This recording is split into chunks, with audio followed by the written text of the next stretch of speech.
দেখতে পাচ্ছি মানুষকে আল্লাহ সবকিছু দেখার ক্ষমতা দিচ্ছে, কিন্তু নিজের চেহারা দেখার ক্ষমতা দেয় না অন্য কিছুর সহযোগিতা ছাড়া।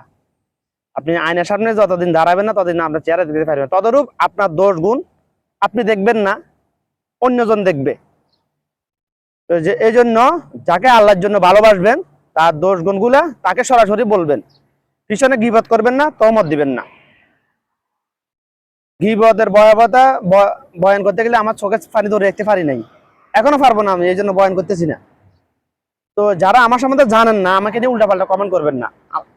আমি ভিউ ব্যবসা করার জন্য ভিডিও করতেছি না, কথা বলতেছি না। কথা বলতে অনেক কষ্ট হয়, সকালে ঘুম থেকে উঠে নামাজ পড়ে আমি কথা বলি আপনাদের জন্য, আমার জাতির জন্য, পুরো আদম সন্তানের জন্য। আনা সাই কালাম মিশন কুল আদম সন্তান কামেল দুনিয়া, আনা মা সাই কালাম মিশন বাস ব্রোহা মুসলিম, আনা সাই কালাম মিশন হিন্দু মুসলিম খ্রিস্টান বৌদ্ধ কুল মিশন কুল আদম সন্তান। তো যেটা বলতেছিলাম ভাই, আমার সম্বন্ধে আপনারা জানেন না। আমার একটা কথা বলতে মানে কখনো মুনাফিকের একটা চরিত্র হলো কারো ব্যাপারে কোনো কিছু শুনলে অন্যের মাধ্যমে শুনলে সাথে সাথে ওটা নিয়ে মানে অ্যানালাইসিস শুরু করা, কমেন্ট শুরু করা, উল্টাপাল্টা মন্তব্য শুরু করা, নেগেটিভ মন্তব্য শুরু করা। এটা মুনাফিকের একটা চরিত্র না। আমার দিনই ভাই বোনেরা, আমি আমার ভিউয়ার কখনো বলছি, যারা ভিউ ব্যবসা করে তারা বলে হ্যালো ভিউয়ার্স, মাই ভিউয়ার্স, এগুলো বলে। আমি কখনো বলছি আমার ভিউয়ার্স না, আমি বলছি আমার দিনই ভাই বোনেরা। আমি আপনাদেরকে আমার ভাই বোন মনে করতেছি ভাই। এখানে একটা কথা না বললে নয়, একজন মুসলমান অপর মুসলমানকে যখন আল্লাহর জন্য ভালোবাসবে, ওই মুসলমান কখনো দুনিয়ার কোন লোভে তার সম্পর্ক নষ্ট করে, সে সম্পর্ক নষ্ট করতে পারবে না। মুসলমান বললে হবে না, একজন মুমিন অপর মুমিনকে যখন আল্লাহর জন্য ভালোবাসবে একমাত্র, তাদের সম্পর্ক পৃথিবীর কোনো কিছু লোভ দিয়ে আপনি নষ্ট করতে পারবেন না। গোটা পৃথিবী দিলেও তা ওই সম্পর্কে আপনি নষ্ট করতে পারবেন না, এরকম আমি চিনি জানি। আর দুইজন ওমানি আছে আমার সাদিক, দুইজনে কলেজের প্রফেসর। ওরা দুইজনে এমন এত ক্লোজ ফ্রেন্ড, ওদেরকে আমি 3 দিন আগে বলছি এই কথাটা। তোদের মতো সাদিক দোস্ত আমি আল্লাহে আর দেখি নাই।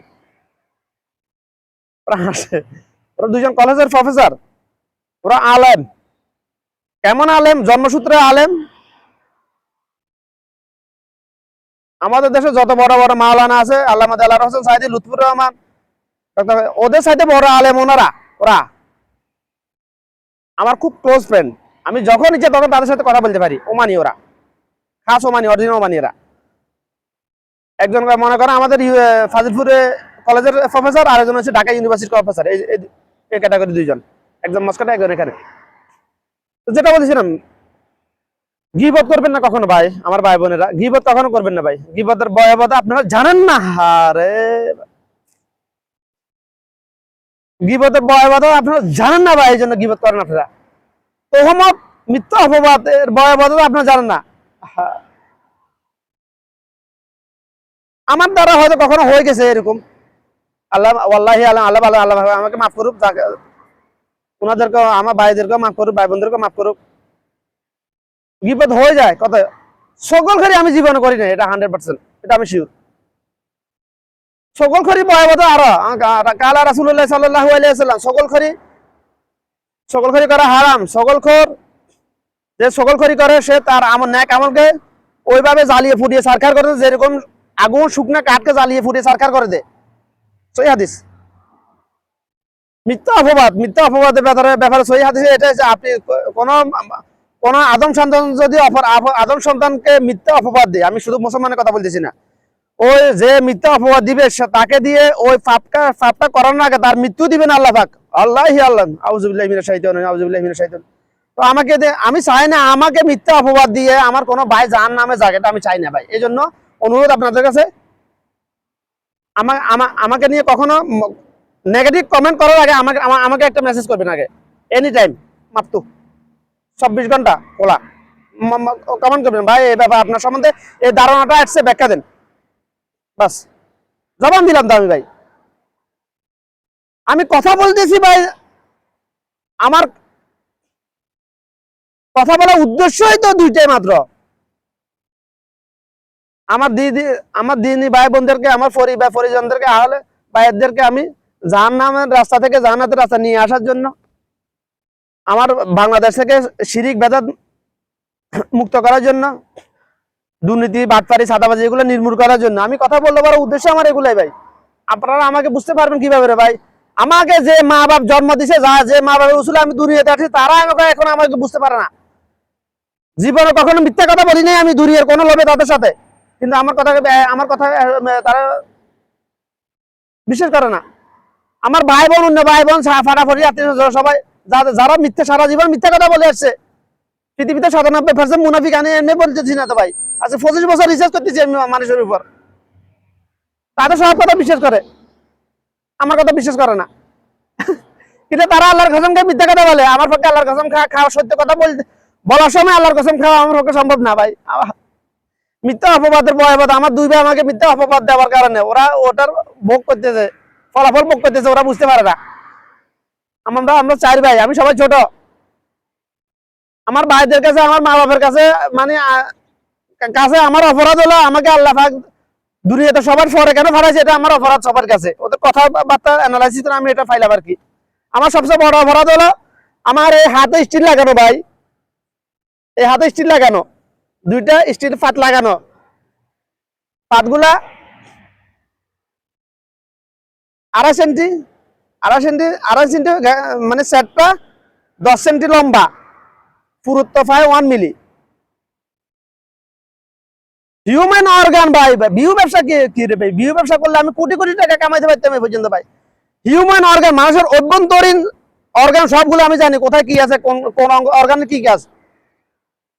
আমি মেকানিক্যাল ইঞ্জিনিয়ার, ভিডিও পরে ওটা আসবো, ওটা নিয়ে কথা বলবো। আমি মেকানিক্যাল ইঞ্জিনিয়ার, অর্থাৎ ইঞ্জিন একটা ইঞ্জিন আছে না, যে কোনো ইঞ্জিন, ডিজেল ইঞ্জিন কোন গাড়ির কোন যে কোনো ইঞ্জিনের প্রত্যেকটা পার্টস এর নাম ধরে ধরে বলতে পারবো এই ইঞ্জিনে কি কাজ, এই ইঞ্জিনের সাথে মানুষের কোন অঙ্গের মিল কি মিল আছে বলে দিতে পারবো, বলবো ইনশাআল্লাহ। এটা প্রমাণ দিতে হবে না, নাহলে জাতি আমাকে মিথ্যা অপবাদ দিবে। বলবো একটা আজকে নিয়ত করে আসছে, ওটাই লিখে রাখছি, ইঞ্জিন, শুধু ইঞ্জিন লিখে রাখছি, বাস এতটুকুই।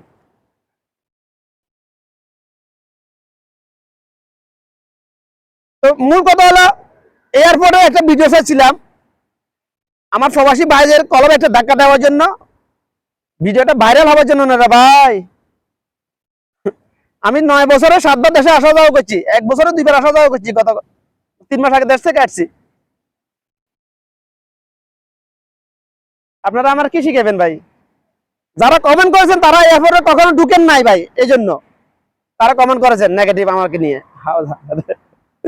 আমার ওই ভিডিওটা পোস্ট করার উদ্দেশ্য হলো, ওই ভিডিওটা করছি আমি কিভাবে আমার বুক, আমি যে কোনো জামা, যখন জামা সিলাই, বুক পকেট হলো জামা সিলাই। কারণ আমি ভিডিও করলে, আপনারা ভিডিও করলে ক্যামেরা কেড়ে নেয়, এই সেই আমি দুনিয়া পৃথিবী যে কোনো জায়গায় ভিডিও করতে পারি ভাই। বুঝতে পারেন আমি যে ভিডিও করতেছি ভাই। আমি ভিডিও চালু করে বুক পকেটে রেখে দিতে কথা বলেছি, ঘুরতেছি এখানে যে আপনারা জানেন যে কোনো মিল ফ্যাক্টরিতে ভিডিও করা নিষেধ। আমি এখানে ভিডিও করেছি, একটা স্টিল ফ্যাক্টরিতে ফুল ভিডিও করেছিলাম। তখন ইউটিউব চ্যানেল ছিল না আমার, আর ওটা যদি প্রকাশ করি, যদি ওরা বুঝতে পারে মামলা হয়ে যাবে আমার নামে। দরকার কি আমার ভাই? বিয়ে ব্যবসা কি রে ভাই? এরপরে যে ঘটনাটা আমার 1 বছর আগের পরিকল্পিত ভাই। আমি ওই ঘটনা ঘটামো 1 বছর আগে পড়েছি। আমি কেন জানেন, মানে এই কাজগুলোর সাথে জড়িত কারা এটা জানার জন্য বা বের করার জন্য আমি জেনে গেছি। যদি আল্লাহ আমাকে হায়াত দেয়, যদি আমাকে ক্ষমতা দেয়, 10 বছর পরে হলে আমি ওদেরকে পাকড়া করবো ইনশাল্লাহ। আমার প্রবাসী ভাইদের সাথে, আমার সাথে না। আমি চাইলে আমি আমার এই হাতটা দেখেন আমাকে ছেড়ে দেবে, ছেড়ে দিছে না। গতবার আগেবার 1 বছর আগে যখন গেছি তখন আমাকে ছেড়ে দিছে, তখন আমাকে ধরছিল ভাই। তখন 18 কিলো সামান আনছি, আমাকে ধরছিল। যখন বলছি ভাই এই ব্যাপার, ভাঙ্গে হাত নিয়ে বিদেশ যাইতেছি ভাই, তোরা জুলুম করলে কেন হবে, ছাড়িয়ে দিছে ভাই। যখন ছাড়িয়ে দিছে আমি ভাই খুশি হয়ে ওদেরকে 100 টাকা দিছি। আমি এয়ারপোর্টের সিস্টেম নিয়ম কানুন জানি, আজ থেকে না 20 বছর আগে থেকে জানি, 20 থেকে 25 বছর আগে থেকে জানি ভাই। পুরা ওয়ার্ল্ডে যত নিয়ম কানুন আছে সবকিছু জানি আমি, শুধু বাংলাদেশ না রে ভাই। আপনারা আমাকে মিথ্যা অপবাদ দিবেন না কখনো ভাই। আমি জানি ওদেরকে 50 টাকা 100 টাকা দিলে সেটাতে আমি জানি।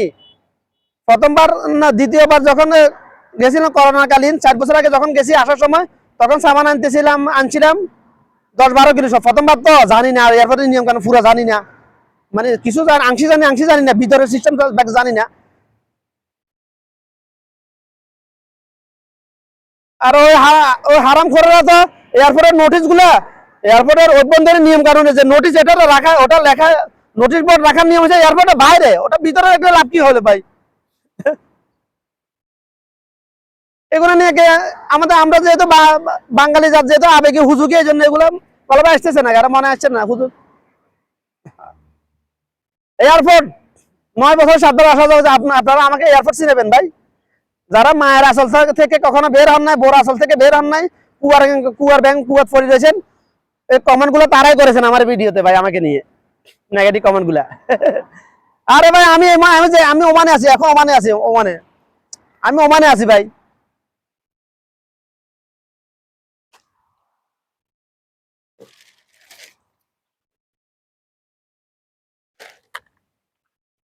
কয়টা কার্ড দেখাবো ভাই? সার্টিফিকেট কয়টা আছে আপনাদের কাছে ভাই? আমি যে কাজগুলো জানি আপনাদের ওই কাজগুলো শিখে স্বপ্ন করা না, শিখা। বাংলাদেশের কোটি কোটি ফোলাফাইনের স্বপ্ন ওই কাজগুলো শিখা। আমি যে কাজগুলো জানি ভাই, একজন মানুষকে এত কাজ করা যায়? হ্যাঁ, কি আমার ড্রাইভিং লাইসেন্স ম্যানুয়াল গাড়ির, আমার আইডি কার্ড, আমার ম্যান পাওয়ার কার্ড, আমার ব্যাংক কার্ড একটা ফালাই দিছি, ব্যাংক কার্ড, এটা আমার আইডি।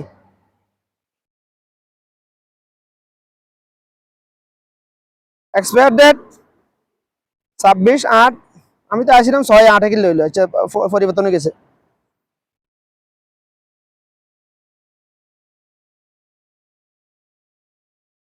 দশ বছর হয়ে যাবে, জুনে 10 বছর হয়ে যাবে আমার।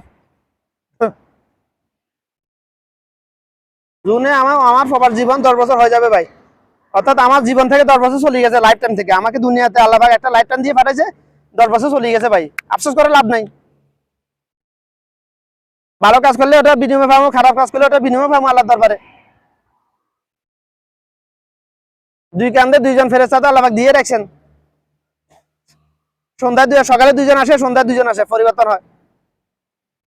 তো বিয়ে ব্যবসা পাওয়ার জন্য না রে ভাই।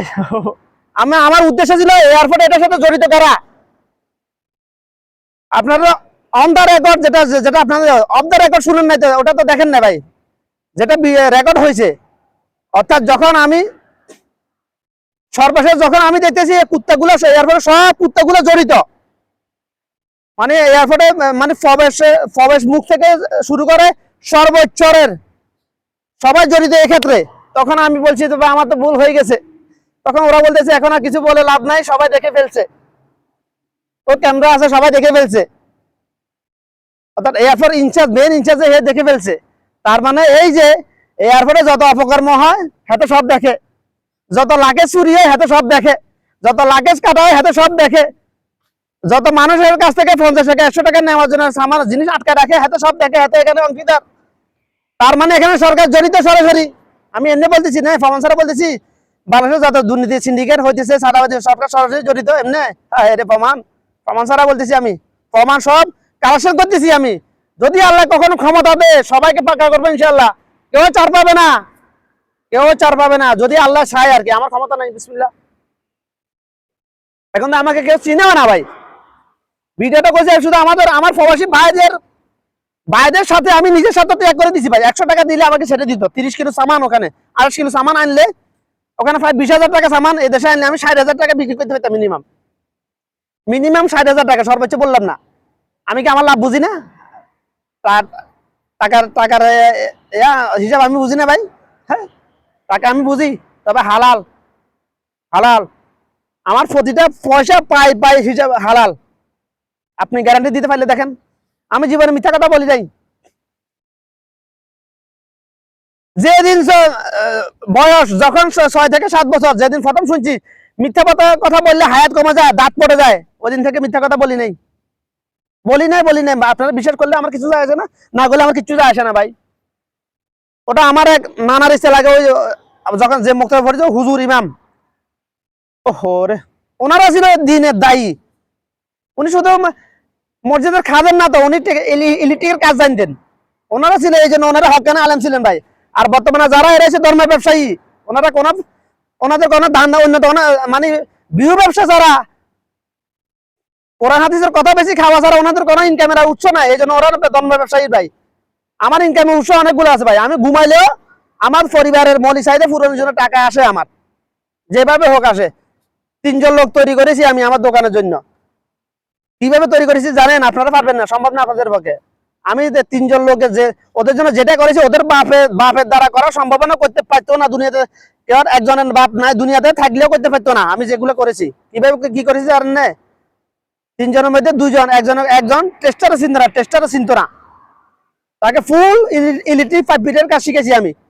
নিজের খাওয়া থাকা সব বেতন সব নিজে, ওর মানে নিজের কামাই করা টাকা দিয়ে, টাকা থেকে ওর থাকা খাওয়া, ওর পরিবারের মৌলিক চাহিদা পূরণের জন্য যতটুকু সব দিছি আমি, দিয়ে কাজ শিখায়। পুরা কাজ শিখানোর পরে যখন মানুষের মানে কুচক্রে চক্রিত হয়, মানে আশপাশে আবার রাজা, আমার আশপাশে রাজাকার আছে, অনেক পাকিস্তানের রাজাকার আছে, পাকিস্তানের রাজাকার আছে, বাঙালি টাটকা মুনাফিকও আছে আমার ডানে বামে। ওদের পরামর্শে যখন আমার সাথে উল্টাপাল্টা শুরু করেছে, তখন আমি ছাড়িয়ে দিছি, যা কমিশনে কাজ করগা, প্রোডাকশনে কাজ করগা। আরেকজন আসছে আমার ওস্তাদের বাতিজা, আমার যে ওস্তাদের উসুলে আমি এত মানে কাজ শিখে এই কাজে আসছি আমি। উনি আমার ওস্তাদ, কিন্তু বর্তমানে আমার 10 ভাগের 1 ভাগ কাজও জানা না উনি। অহংকার করে বলতেছি না, উনি আমি এখন ওনাকে সম্মান করি। আর এবার 15 বছর আগে কাজ করছি, 15 বছর পরে গত কয়েকদিন আগে এবার দেশে গেছি, যে আমাকে মানে মানে ওনার মেজাজ গরম, দিল কলপ খুব ফ্রেশ, একেবারে দিল ঠান্ডা, দিল ভালো, মেজাজ গরম, উল্টা মেজাজি।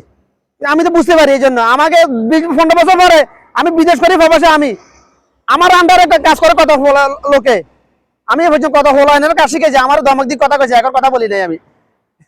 মানে মনে একটু দুঃখ পাইলাম, আরে ভাই বুঝলি তুই আমি কিরকম মানুষ, আমার ভাইয়ের সামনে আমার অপমান করলি, ধমক দিয়ে কথা বলি, মনে মনে এটা চিন্তা করলাম খালি বাস। কিন্তু এখন জোর গলা কথা বলি নাই, আমরা এরকম সম্মান করি ওস্তাদদেরকে ভাই। আর ওর বাতিজা যে মুনাফিকেরা আমি আনছি, ও মুনাফিক আমি জানি, ও মিথ্যা কথা বলে আমি জানি, টাটকা মুনাফিক ও। আহারে, যতদিন ফ্যাটে বাড়ছিল, ফ্যাটটা যতদিন ভিতরে ঢুকানো ছিল, ততদিন আমারও হুজুর হুজুর করছে ভাই। এখন যখন ফ্যাটটা একটু বের হয়ে গেছে, শরীরে ওজন একটু বাড়ছে, সক্রিয় আসছে, এখন আমার গণে না, আমার কথা বলতে গণি কথা কয় না। কিছু বললে মানে মনে হয় যে আমার মারবো, এরকম কথা বলে আমার সাথে। তারপরে কিছু বলতেছি না, আল্লাহর দিকে একমাত্র আল্লাহর দিকে নিবার। আমি চাইলে যে কোনো মতে দোকান থেকে বার করে দিতে পারি, রাত্রি মারি বার করে দিলে কষ্ট করবে না, এত রসুলে এত বউরা আছে না আরো, এই জন্য বার করতেছি না ভাই। কার সাথে কি কাকে নিয়ে কি বলতেছেন আপনারা ভাই? কি ভাই কিরকম কাশি কেজি এত জানেন? এত অমানে আসছে দালালের মাধ্যমে 3 লাখ টাকার 3,20,30,000 টাকা খরচ করি আমি। আমার ওস্তাদের কাছে ফোন করছি, ওস্তাদ আমার একটা লোক দরকার, আপনার তো আপনার আন্ডারে যেহেতু কাম কাজ করে, আমার যে ওলা দেন, কয় আর বাতি যেত ওমানে গেছে বাঁধান না, 3-4 মাস আইছে বাদ নাই, ঠিক মতো বাঁধান না, রুম ভাড়া নাই, এখানে কিছু নাই। আমি সাথে সাথে আমার ফোন নাম্বার দেন, ফোন নাম্বার নিয়ে কথা বলছি এদের লগে, বলছে এই ব্যাপার তুই কি আসবি না আমার এখানে, আসলে তোর তোর থাকা খাওয়া সব দিব, তোর পরিবার চালানোর জন্য যতটুকু ততটুকু দিব আমি তোরে। দিছি কথা সব দিছি ভাই। নিজের কামে করা টাকা থেকে হাতের খন ধন হতন শোধন দিতে পারি না, খালি বউ যেহেতু এখানে নাই, সব দিছি ভাই।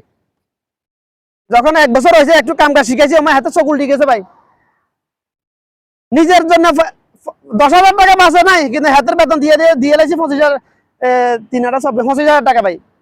হাতের বেতন 25,000 টাকা প্রত্যেক মাসে 10 তারিখে দিয়ে দিছি, নিজেদের জন্য 10,000 15,000 টাকা বাঁচা নাই। কিন্তু এরকম অনেক শীতের সিজন এরকম হয় আমাদের, যখন গরমের সিজন আছে একটু কাম কাজ শুরু হয়ে যায়, তো চকুল টিকেছে আমার কাজ দেখি কিরে, এতে আমার কথা কথা দিয়ে না, এদের কাম করার করতে বলে এত করি হারিয়েন না,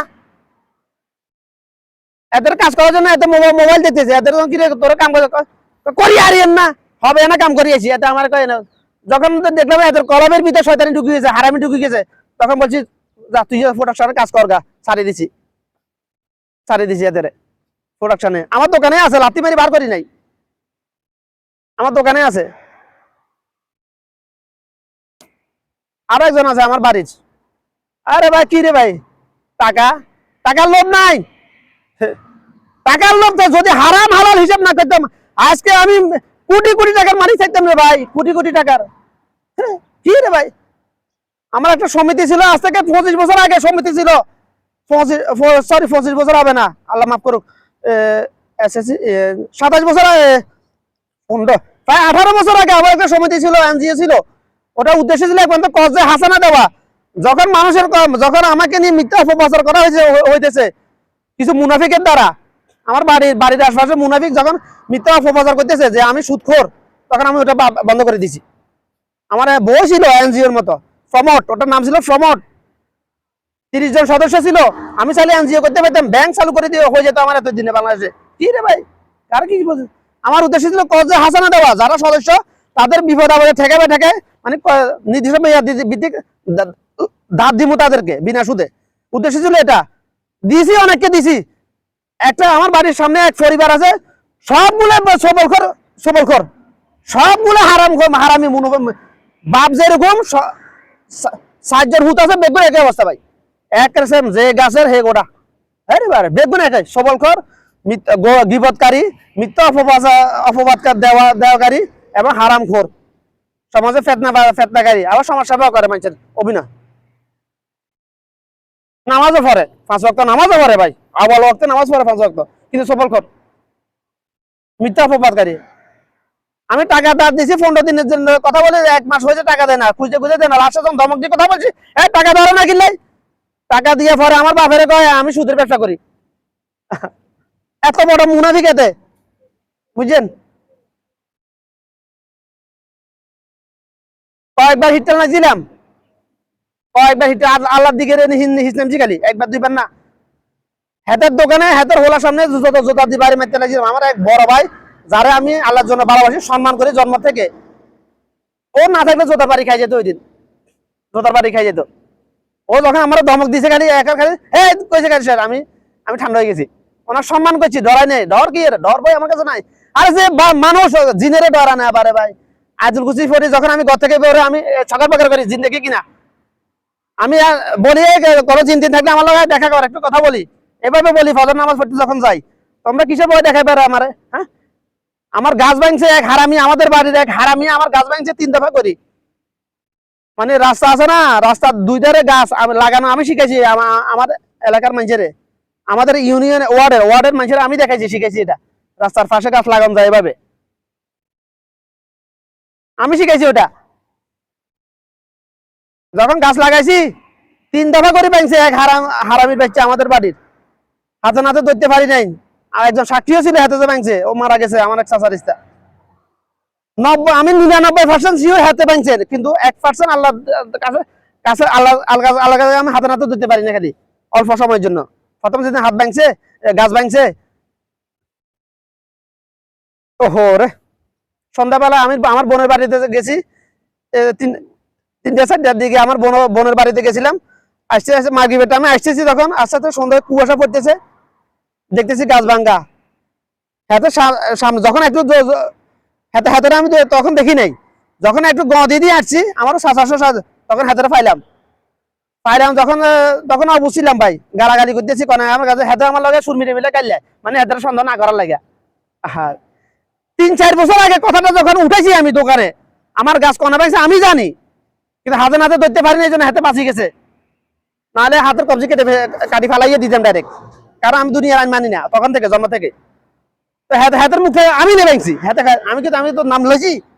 এবার সরকার দেখছ চোরের মানে পুলিশ দেখলি, তোরা প্রমাণ দিছি আমি সবাইকে, কিন্তু কিছু বলি নাই। তারপর কিছু বলি অরিত বাস গেছে গা। ওটার হাতের এই অপকর্মের ফলাফল হাতে এখনো ভোগ করতেছে ভাই। এটা যে পাপ করেছে 3 দফা আমার গাছ ভাঙ্গি, বা হারে ফজর নামাজ পড়ি যখন গাছের সামনে গেছি, চোখে পানি চলে আসছে আমার, কান্না ধরে যেতে পারি না। হার কারো সন্তান মারা গেলে যেরকম মনে হয়, আমার কাছে ওরকমই মনে হয়েছে ভাই। গাছ নিয়ে 2টা হাদিস আছে বৃক্ষরোপণ নিয়ে, আপনারা একটা হাদিস জানেন আর একটা হাদিস জানেন না। আপনারা শুধু এই দূরে জানেন বৃক্ষরোপণ, গাছ থেকে অক্সিজেন পাওয়া যায়, শুধু এতটুকু জানেন, আর কিছু জানেন না।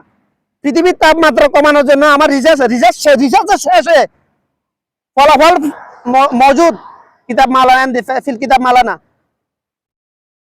ফলাফল মজুদ ভাই। একটা দেশের তাপমাত্রা কমানোর জন্য কি করা লাগবে, ওটা রিসার্চ আমি গত 4 বছর আগে থেকে রিসার্চ করতেছি আমি।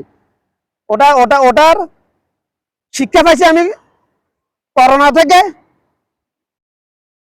আমার রাসূলের 2টা হাদিস থেকে এবং বাংলাদেশ শেখ হাসিনার বাপের নামে স্যাটেলাইট থেকে ক্লুগুলো বললাম। বিশ্লেষণ পারবেন না, বিশ্লেষণ জানতে হলে, ব্যাখ্যা জানতে হলে আমার থেকে, আমার সামনাসামনি বুঝতে হবে কেউ, বুঝলে পারবেন না। এখন চেষ্টা করছি ওমানে করার জন্য। আমি যেহেতু ওমানে আছি, ওমানে এটা সহজ, একেবারে সহজ। 3 বছর লাগবে আমার। আমি রাস্তা দেখাবো বা আমি করবো না, ক্ষমতা আমার না, আমি রাস্তা দেখাবো। সেটিংস আল্লাহ করবে, কারণ আল্লাহ বান্দার উপর কখনো জুলুম করে না। বান্দা নিজের উপর নিজে জুলুম করে, এটা আমার আল্লাহর কোরআনে বলছে, কোরআন আয়াত, বাংলায় বলতেছি শুধুমাত্র।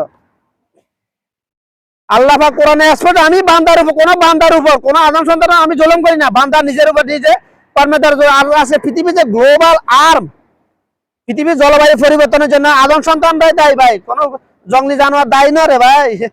এই যে ঘূর্ণিঝড় হয়, এই যে শীতের দিনে ঠান্ডা নাই, গরমের দিনে অতিরিক্ত গরম, এগুলো আল্লাহর গজব। এটার জন্য বান্দা এটা সৃষ্টি করতেছে বান্দার কর্মের দ্বারা। আপনারা কতটুকু জানেন ভাই? কোরআনের তাফসীর আমার জানা আছে আলহামদুলিল্লাহ। আমি হাফেজ না, বিসমিল্লাহ, আমি হাফেজ না, কিন্তু পুরা কোরআনের তাফসীর আল্লাহ পাক আমাকে আমার কলবের মধ্যে ঢুকে দিছে। কিভাবে ঢুকেছে বলে বুঝন যাবে না, উল্টা পাল্টা কমেন্ট করবেন আপনারা। বলেন কোরআনে একটা আয়াত বলেন, বাংলা পড়ে শোনা, মানে তাফসীর করবো ইনশাআল্লাহ, আধা ঘন্টা 1 ঘন্টা। কালকে করছি তো সূরা মুলক, আহসানু আমালা। বিসমিল্লাহির রহমানির রহিম। তাবারাকাল্লাযী বিয়াদিহিল মুলকু ওয়া হুয়া আলা কুল্লি শাইইন কাদির। আল্লাযী খালাকাল মাউতা ওয়াল হায়াতা লিয়াবলুয়াকুম আইয়ুকুম আহসানু আমালা।